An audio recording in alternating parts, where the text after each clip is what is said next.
The stench of rotting fabric mixed with motor oil clung to Cassian Holloway's weathered coat as he shuffled toward the gleaming gates of Prestwick Estate.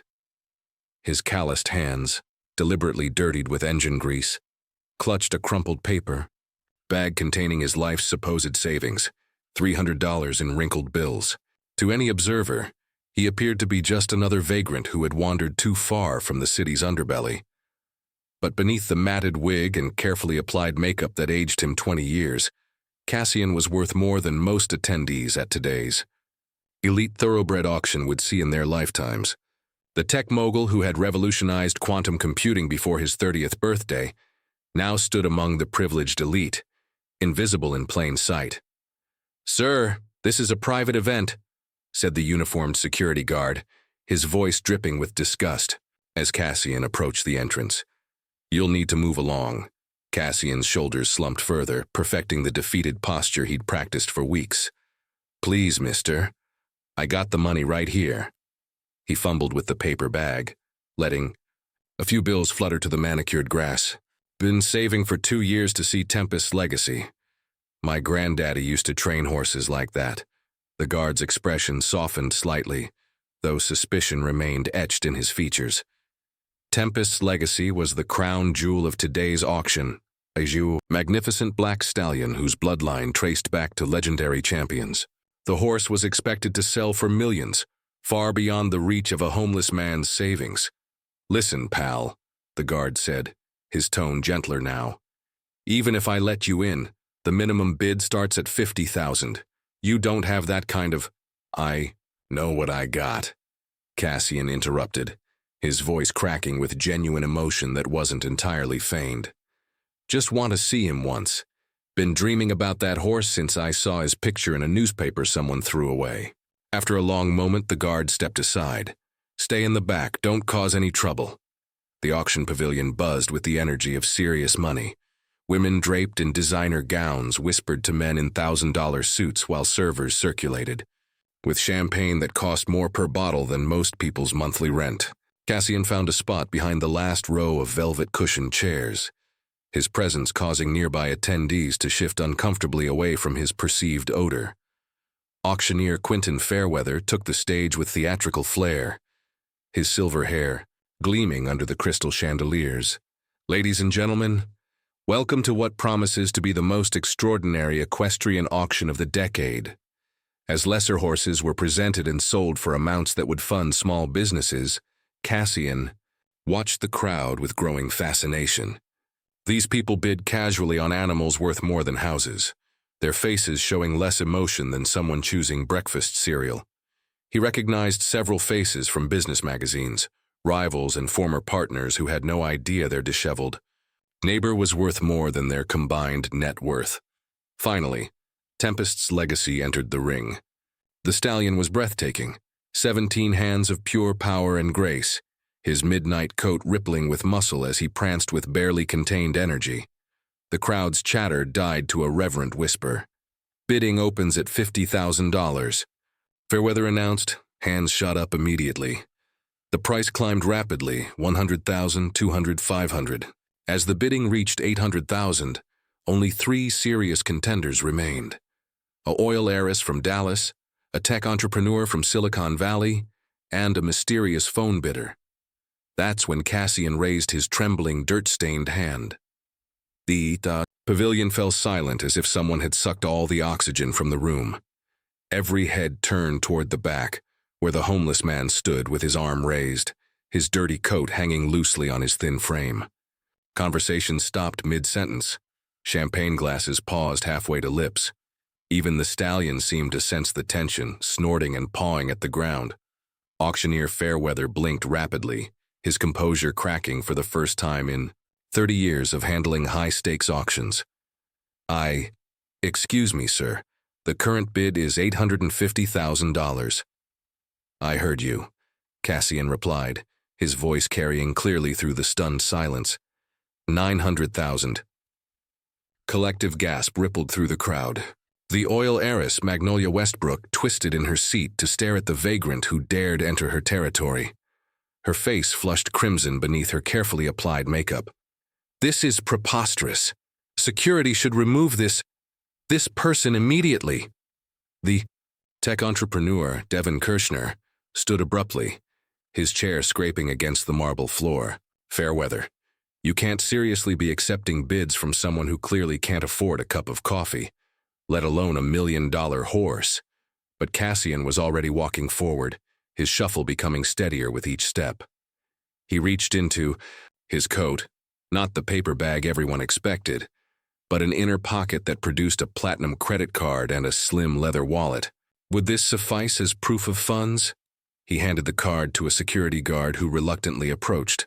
The guard's eyes widened as he read the name embossed in gold letters, then whispered urgently into his radio. Within moments, the auction house's financial director, Pemberton Chase, appeared at his side with a portable card scanner. The machine beeped softly. Chase's face went white as he read the display, then showed it to Fairweather. The auctioneer's jaw dropped. "Ladies and gentlemen," Fairweather announced, his voice unsteady, "the bid of $900,000 has been verified and accepted." The pavilion erupted into chaos. Westbrook shot to her feet, diamonds flashing at her throat as she gestured wildly. $1 million. I don't care who this charlatan thinks he is." $1.2 million, Cassian countered without hesitation, removing his weathered cap to reveal expertly styled hair that had been flattened beneath the disguise. Kirchner's face turned purple. "This is insane. $2 million. 2.5, Cassian said calmly, reaching up to peel away the fake wrinkles around his eyes. The transformation was startling. What had appeared to be a man in his 60s was clearly someone decades younger. The bidding war that followed would be talked about in auction circles for years to come. Westbrook and Kirchner pushed each other, higher and higher, their pride now more invested than their desire for the horse. But Cassian matched every bid with quiet confidence, never showing strain, never hesitating. At $4 million, Kirchner threw up his hands in defeat and stormed toward the exit. At $5 million, Westbrook's husband grabbed her arm and whispered urgently in her ear. Her face crumpled as she realized how far past reason they had gone. "Going once at $5.2 million, Fairweather called, his voice hoarse from the extended battle. The pavilion held its collective breath. "Going twice." Westbrook opened her mouth as if to bid again, but her husband's grip tightened on her arm. She closed it with a defeated snap. "Sold. To the gentleman in the..." "Ah." Fairweather paused, unsure how to describe Cassian's attire. "The gentleman in the costume." Cassian finished with a slight smile, pulling off the matted wig entirely to reveal thick, dark hair. "Cassian Holloway." The name hit the crowd like a physical blow. Whispers turned to excited chatter as people realized they were looking at the reclusive tech billionaire whose net worth was estimated in the double-digit billions. Phone cameras appeared as guests frantically tried to capture the moment. But Cassian's attention was entirely focused on Tempest's legacy, who had been watching the proceedings with intelligent dark eyes. The horse seemed to recognize something in this strange human who had fought so hard to claim him. As Cassian approached the ring, removing the last pieces of his disguise, one question burned in everyone's mind. Why had one of the world's richest men gone to such elaborate lengths? To buy a horse at auction? The answer would surprise them all. Cassian stood at the edge of the auction ring, his true appearance now fully revealed. Gone was the stooped vagrant. In his place stood a man in his early 30s with sharp, intelligent features and the confident bearing of someone accustomed to commanding boardrooms. The dirty coat hung incongruously on his frame as he extended his hand toward Tempest's legacy. The stallion approached without hesitation, as if recognizing a kindred spirit. His velvet muzzle brushed against Cassian's palm, and for a moment the watching crowd faded away. "Magnificent," Cassian whispered, his voice carrying a reverence that hadn't been present during the bidding war. "Just like your father, Magnolia." Westbrook, who had been whispering furiously with her social circle, couldn't contain her curiosity any longer. She approached with the determined stride of someone accustomed to getting answers. "Mr. Holloway, I must ask, what possible interest could someone of your technological background have in a thoroughbred? Cassian didn't take his eyes off the horse as he answered. Tempest's legacy isn't just any thoroughbred, Mrs. Westbrook. His sire was Thunder's Crown, who belonged to my grandfather. A murmur went through the crowd. Thunder's Crown had been legendary in racing circles 20 years ago, but most of these society people had never heard the full story. My grandfather, Ezekiel Holloway, wasn't born to wealth, Cassian continued, finally turning to face the assembled crowd.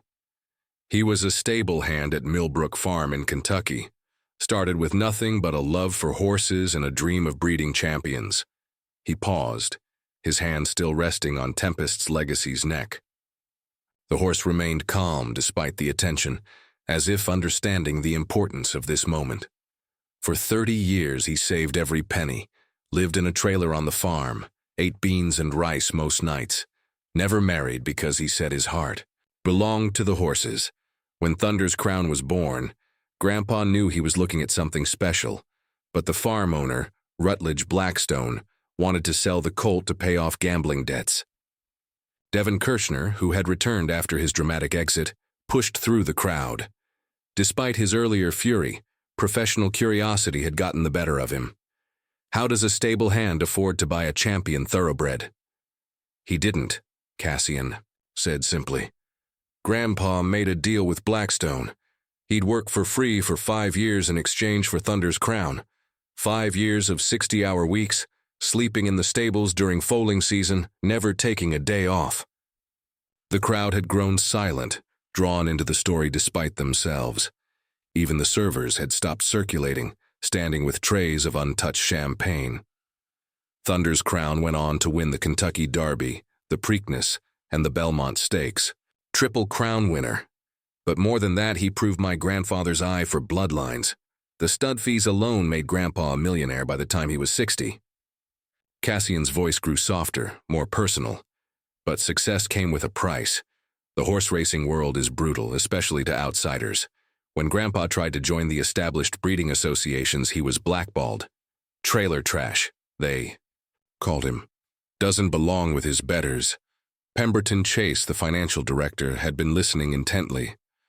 I remember hearing whispers about this. There was some sort of scandal. Not a scandal, a tragedy. Cassian's jaw tightened. When Thunder's Crown was 12, he developed colic during a storm. Grandpa called every veterinarian in the state, but it was a Sunday night and the roads were flooded. By the time help arrived, it was too late. He looked directly at Westbrook and Kirshner. The horse racing elite held their memorial service the next week. Grandpa wasn't invited to honor the animal he'd sacrificed everything to save. They'd accepted his horse's legacy, but never the man who created it. That's when he sold everything. The farm, the bloodlines, all of it. Gave the money to establish equine veterinary emergency services in rural Kentucky. Then he disappeared. The pavilion was dead silent now. Even Tempest's legacy seemed to sense the weight of the story, standing perfectly still. I found him 5 years later, living in a homeless shelter in Louisville. Alzheimer's had taken most of his memories, but he still remembered Thunder's Crown, still talked about getting him back someday. Cassian's voice cracked slightly. He died believing he'd failed his greatest love. Westbrook's expression had shifted from irritation to something approaching shame. Mr. Holloway, I had no idea. How could you? Cassian replied without bitterness. The racing world forgot Ezekiel Holloway as soon as his usefulness ended. But they kept breeding Thunder's Crown's line, kept profiting from his legacy while the man who recognized that legacy died forgotten. He turned back to the stallion, whose bloodline carried his grandfather's dreams forward through time. Today, I didn't just buy a horse. I brought my grandfather's legacy home. As the crowd digested Cassian's revelation, a new voice cut through. The emotional silence. A touching story, Mr. Holloway, but sentiment doesn't make a horseman. The speaker was Cordelia Ashford, a woman in her 50s whose family had dominated thoroughbred racing for 3 generations. Her steel-gray hair was pulled back severely, and her eyes held the cold calculation of someone who viewed horses as investment portfolios rather than living beings. Mrs. Ashford, Cassian acknowledged with a slight nod.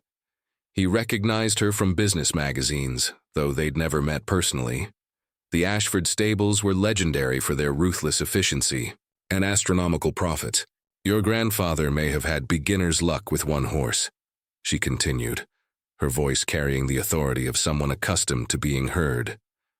But Thunder's crown died decades ago. Breeding champions requires knowledge that can't be inherited through blood or bought with billions. A murmur of agreement rippled through several members of the racing establishment. Despite Cassian's emotional story, these were practical people who dealt in bloodlines, training regimens, and win records. Cordelia stepped closer, her gaze never leaving Cassian's face. I'll make you a proposition, Mr. Holloway. You've spent considerable money today on a horse you know nothing about handling. Tempest's legacy has never been raced. He's all potential and no proof. She paused for effect, ensuring every ear in the pavilion was focused on her words. Enter him in next year's Kentucky Derby. If he places in the money, first, second, or third, I'll publicly acknowledge that your grandfather's legacy lives on through you. The challenge hung in the air like a gauntlet thrown at a medieval court. Several people shifted uncomfortably, recognizing the trap Cordelia had laid. The Kentucky Derby was the most prestigious race in American thoroughbred racing, and Tempest's legacy would be competing against horses that had been training since they were yearlings. And if he doesn't place? Cassian asked quietly. Cordelia's smile was sharp as a blade. Then you donate him to the Ashford stables where he'll be properly trained and utilized. No more playing at being a horseman. Cassian felt the weight of every eye in the pavilion. He could sense the calculation behind Cordelia's challenge. She was betting that a tech billionaire, no matter how well-intentioned, couldn't transform an untrained stallion into a Derby contender in just over a year. But she had underestimated something crucial. Cassian hadn't built a quantum computing empire by backing down from impossible challenges. I accept, he said simply. The crowd erupted into excited chatter. This had transformed from a simple auction into the setup for one of the most intriguing stories in recent racing history. Phone calls were already being made to sports reporters and racing journalists. Cordelia's eyes glittered with satisfaction. Excellent. But let's make this more interesting, shall we? I'll enter my own 3-year-old Ashford's Gambit in the same race. Same bloodline pedigree as your horse, but properly trained from birth. She leaned forward slightly, her voice dropping to ensure only Cassian could hear her next words. When you lose, Mr. Holloway, you'll understand that all the money in the world can't replace generations of knowledge. Your grandfather was a fluke. You're just a rich man playing with expensive toys. Cassian's expression didn't change, but something shifted in his eyes, a hardness that his business competitors would have recognized. Mrs. Ashford, you've just made a critical error in judgment. And what's that? You've assumed I'm approaching this like a hobbyist. Cassian's voice carried a quiet confidence that made several nearby listeners lean in. I've never entered a field without intending to dominate it. When I decided to revolutionize quantum computing, experts said it was impossible for an outsider to compete with established tech giants. He gestured toward the auction catalog, where his purchase of Tempest's legacy had just been officially recorded. I didn't just spend $5.2 million on sentiment, Mrs. Ashford. I spent it on the beginning of something much larger.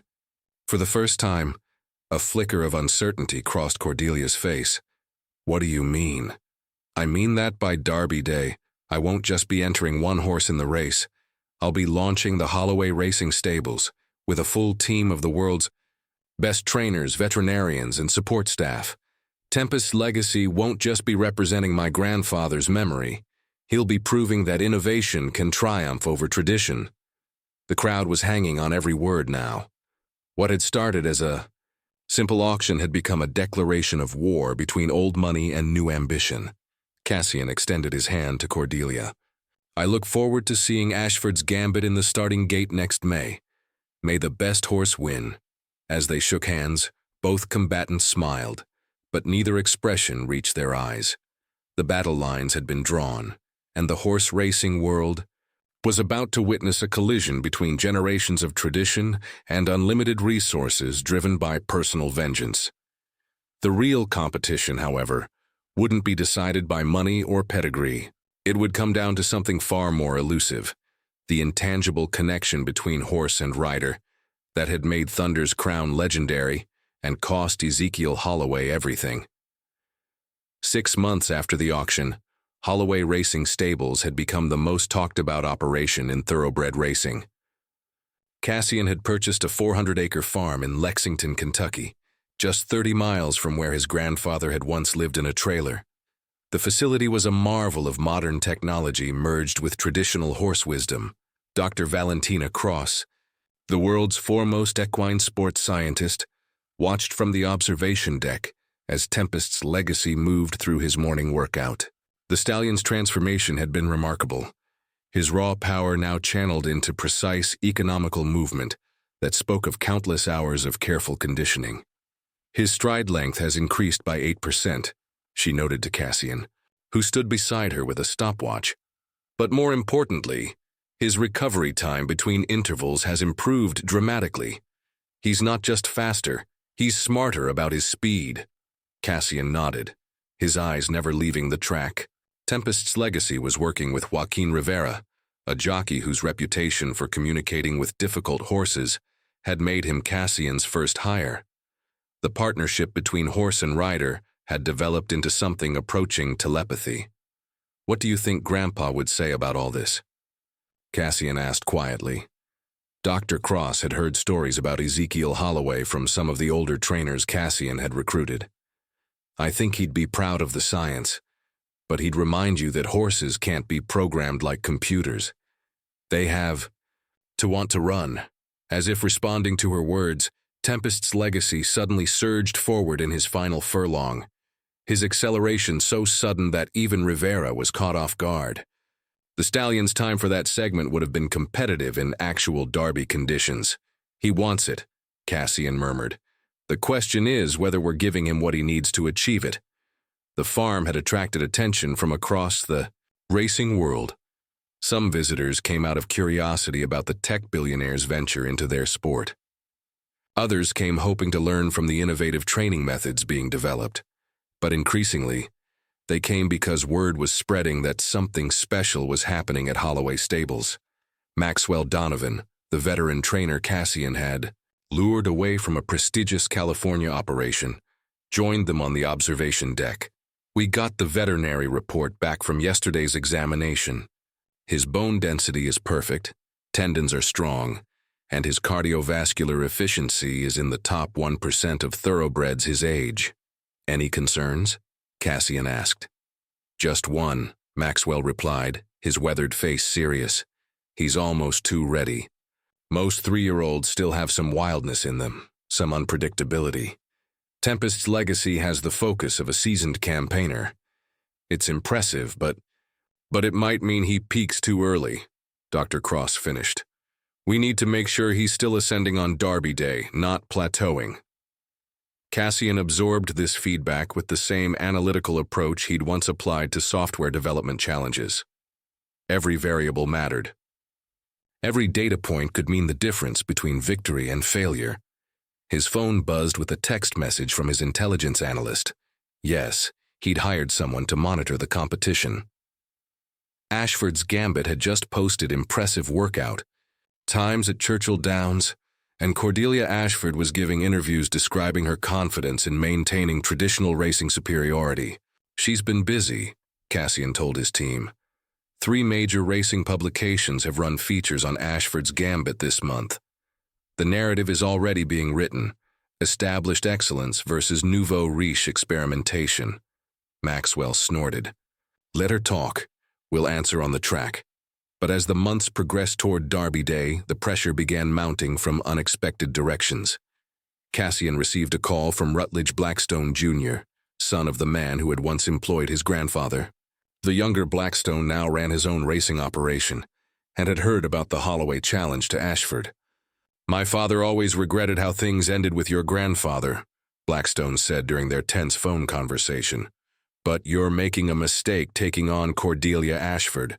She doesn't just want to win, she wants to destroy you publicly. Then, she'll be disappointed, Cassian replied. You don't understand. She's been working behind the scenes, pressuring other owners to enter their best horses in this year's Derby. She wants the field to be as competitive as possible to maximize your chances of failure. This information didn't surprise Cassian, but it confirmed what he'd suspected. This had moved beyond a simple wager. It had become a proxy war for the soul of thoroughbred racing. 3 weeks before the Derby, Tempest's Legacy posted a workout time that sent shockwaves through the racing community. Not only was it fast enough to win previous Derby races, but he'd achieved it while appearing to hold something in reserve. That night, Cassian stood alone in Tempest's Legacy's stall, studying the magnificent animal that carried so much hope and history. The stallion approached and rested his head against Cassian's shoulder, a gesture of trust that never failed to move him.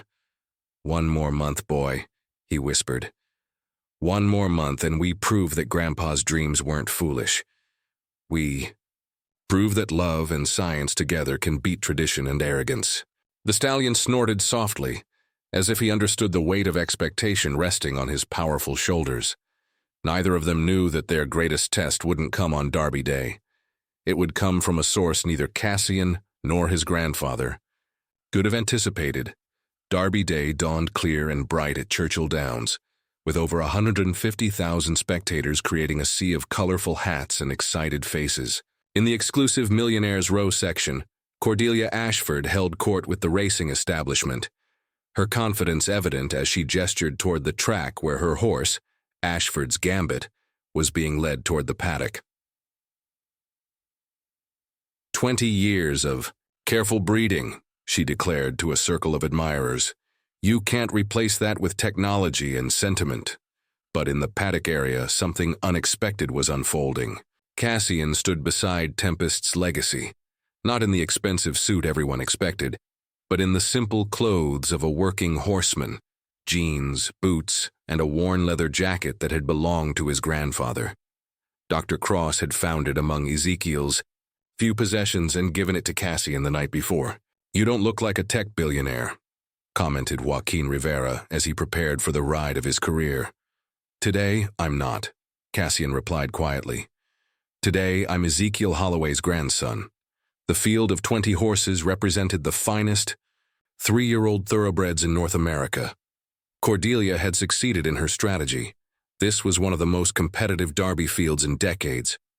The odds board showed Ashford's Gambit as the 3-1 favorite, while Tempest's Legacy was listed at 8-1, despite his impressive workouts. As the horses made their way to the track for the post-parade, Cassian noticed an elderly African-American man standing near the rail, watching Tempest's Legacy with unusual intensity.